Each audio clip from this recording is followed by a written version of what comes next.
Hello everybody, welcome to Know Your Money. I'm Bronwyn and And I'm Craig Finch, and we are from Growth Financial Planning. We hope you enjoy our podcast. Hello everybody, we have Melody back from Bidvest Life to just unpack a little bit more of some of the features of Bidvest. And today we are going to talk about life income. So often people, when someone passes away, you get this huge lump sum of money.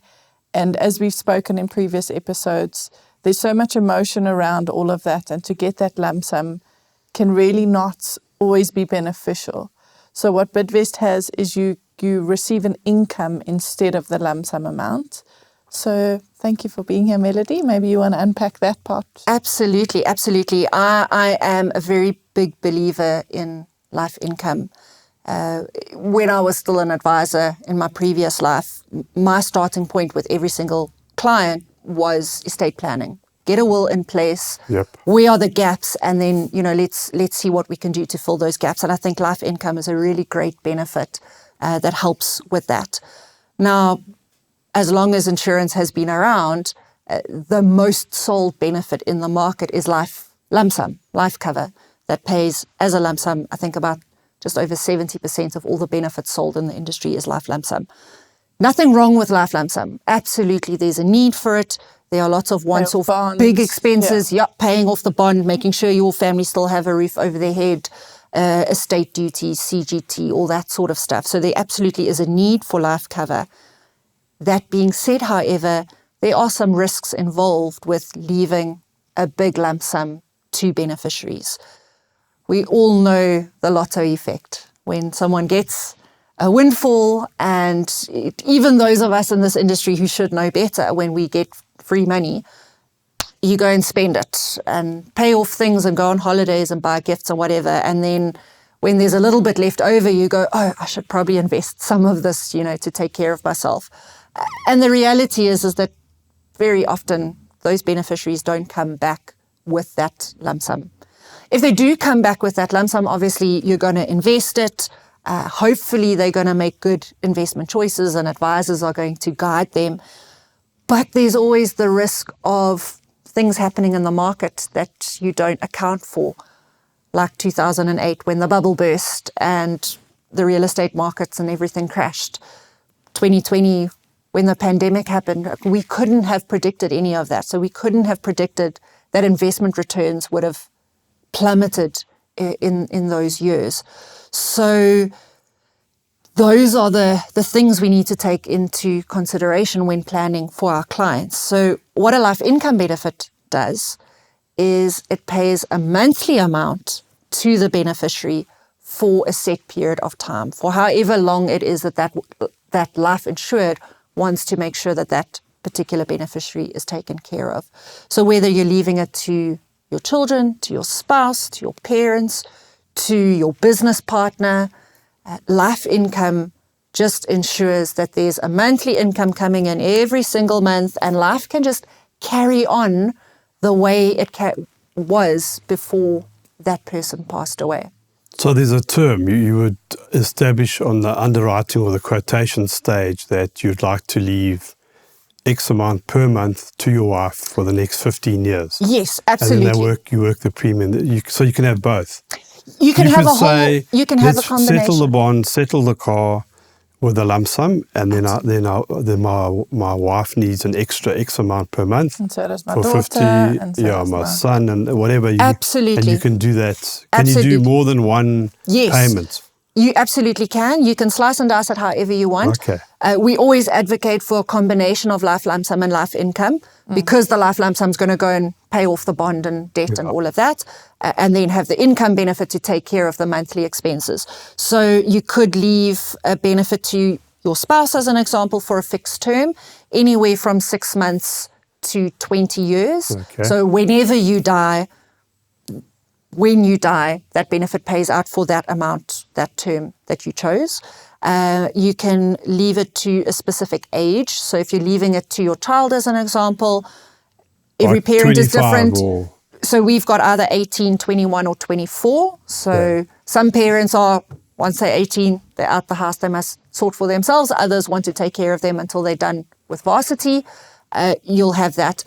You can leave a benefit to someone until a retirement age. So that would have been the year that you would have retired at 65 or 70 or 50 or whatever you selected. So as Bronwyn said, so you have the wife or the spouse 20 years, and then each child, depending Each on how child can old, have to their age own one. 24. So there'll Yeah. be maybe Johnny gets 10 years and Mary gets 15 years and the spouse gets 20 years. And that'll be a premium based on those three. Yes. And then I'm different- also looking after my parents, and how would that work? So that's an excellent point. So we live in what's called the sandwich generation, where we're not just taking care of our kids, we're also taking care of elderly family members, parents, grandparents, whoever.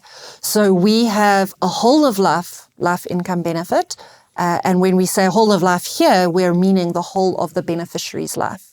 So if you've got an elderly parent and they are financially dependent on you, when you pass away, that benefit starts paying out to them, and it'll continue paying until the day they die.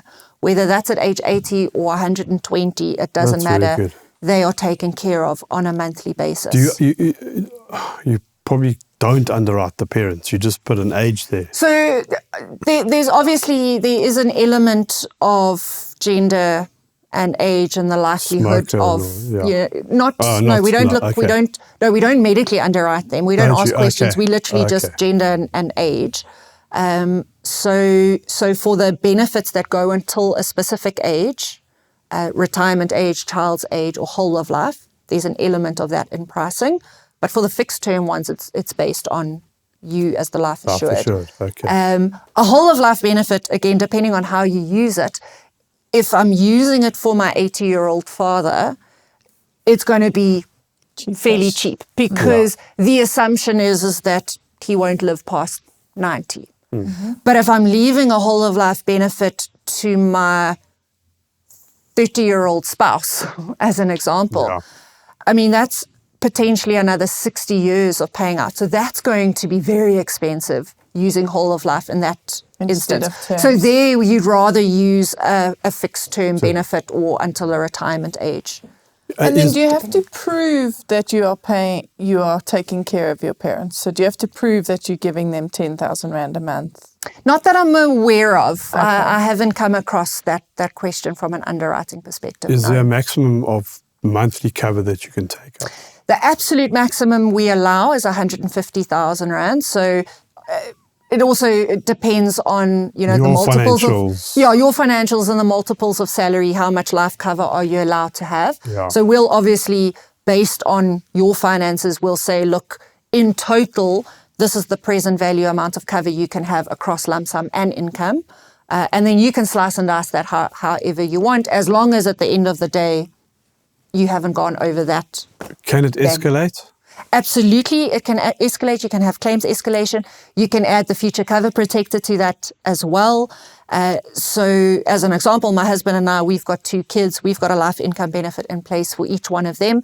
Should something happen to my hubby, their expenses are taken care of. They're in public school now. They might, for some reason, we might decide to send them to private school, and then expenses increase. Because we've got the future cover protector, we can do that increase without having to go for medical underwriting. And in claim? In claim, it can escalate as well, but well. you have to make that. sure that you've added in claim escalation. Okay. And then another really nice use of life income that I think people don't often think about is business partners. You can leave a life income benefit to a business that would continue if you're no longer there for a term of 6 or 12 months. So essentially what that means is if one of the partners pass away, the other partner can still pay salaries and keep the lights on while you are sorting out buy and sell arrangements or deciding what it is that you're going to do with the business. So that's a really great option as well. Really is. Sure. Yeah. And then just in terms of that, do you have to have a relationship with that person? Obviously, there needs to be insurable interest. Okay. So, I can't just go and take a life income So can benefit the out on person have anybody. their wife and their side hustle? I mean, Not that that's Why are what you you asking? want, but I'm just saying. Why are you asking? it happens. Did you What are you not up to? see? Did you not What are see you that up to? whole Coldplay thing? Yeah. I mean, it's the reality. It does happen as long as there's some And like sort if of you're looking insurable after interest. your husband's mom, for example, or it can sort of be anyone. Yeah. Yeah, as Okay. long as Well, they, but ensure your I interest. can't take cover out on you. I don't know you. I've met Yeah. you today for the Yes, first yeah. time. So obviously I Yeah. can't do that. There must Sure. be insurable Sure interest yeah. between us. But I think it's a fantastic way to ensure that income continues after you're not here. Absolutely. And not, because often if you get a windfall, as you said, it can be spent in the wrong places, and people come and they know that you got a windfall. The family will come and say, Exactly. give me the money. It's always a problem. It happens it's a time really and good time way again. of stopping that happening. Great. And then just one last advantage of a life income benefit. So we know any life cover that we give a client, they have to pay estate duty, or it's going to add to obviously the gross value of the estate, and then we calculate estate duty, death and taxes. Life income has the advantage that it can reduce the overall deemed property value because the Estate Duty Act tells us that when we want to calculate the deemed property value of a life income benefit, we can discount it by 12%. So where a 2 million rand life lump sum is 2 million rand deemed property, a 2 million rand life income present value, that's equivalent cover, I can discount that by 12%. Okay. And so then the deemed property value of that's only 9%, 1.8%, which reduces my total gross estate amount. And so that could also lead to a reduced tax bill at the end of the day. And then, sorry, just one question on that. Are the beneficiaries taxed on that as an income? So there's no income tax for the beneficiary, but for the life assured, there is that deemed property liability. So that spouse will receive that 10,000 and not have to do her tax returns. Yeah. Just like the lump sum pays our tax. Tax-free, yeah. Fantastic benefit. Awesome. Thank you. Thank you so much for sharing. Pleasure. Great. Thank you. Thank you for listening. If you have enjoyed this podcast or would like to subscribe, please visit our website, www.growthfp.co.za. The information we have provided in this podcast is our personal opinion. For more detailed information, please discuss your financial situation with a financial planner.